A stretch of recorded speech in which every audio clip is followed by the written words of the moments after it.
Friends, আজি March মাহৰ 1 তাৰিখ। আপোনালোকৰ ফেচবুকত নিশ্চয় ন'টিফিকেশ্যন আহিছে যে ফেচবুক লাইভ ভিডিঅ'টো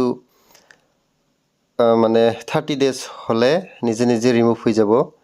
চ' ইয়াতে ফেচবুকে 2 উইকছ এগো মানে 2 সপ্তাহ আগতে ন'টিফিকেশ্যন মানে ৰিলিজ কৰিছে আৰু এইটো updating our Facebook live video' storage policy.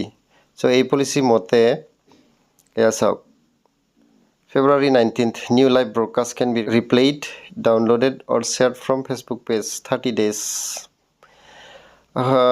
which they will be automatically removed from the Facebook. তো লাইভ ভিডিঅ'ছ 30 দিনতকৈ পুৰণি হৈ গ'লে মানে ডিলিট হৈ যাব।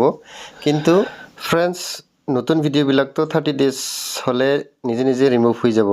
কিন্তু আমি যে আগতে লাইভ ভিডিঅ' দিছিলোঁ, তো সেইবিলাক কি হ'ব? তো সেইবিলাকৰ কাৰণে চিন্তা নাই, সেইবিলাক ডাউনলোড কৰিবৰ কাৰণে মানে অপশ্যন দিছে। তো সেইটোকে ইনফৰমেশ্যন আপোনালোকক দিব আহিছোঁ ইয়াতে। তো আপোনালোকে চাওক, আপোনাক ন'টিফিকেশ্যন পঠোৱা হ'ব। তো আপুনি 90 ডেজৰ ভিতৰত এইটো মানে ডাউনলোড কৰি ল'ব পাৰিব আৰু। তো সেই ডাউনলোড কৰাৰ বাবে ইজি মানে টুল ৰিলিজ কৰি দিয়া হৈছে। তো আপোনালোকে চাই ল'ব, আপোনালোকক যদি আপোনালোকৰ লাইভ ভিডিঅ'টো যদি ইম্পৰ্টেণ্ট হয় তেতিয়া আপোনালোকে ডাউনলোড কৰি ল'ব পাৰিব। চ' এইটো ভিডিঅ'টো সেইকাৰণে ইনফৰমেশ্যন দি দিলোঁ আপোনালোকক। আৰু কেনেকুৱা ডাউনলোড কৰিব লাগে, কি কি নতুন টুলছ দিছে যদি জানিব খোজে, মই ভিডিঅ' আনি আছোঁ, আপোনালোকে অহাকালি দেখা পাব।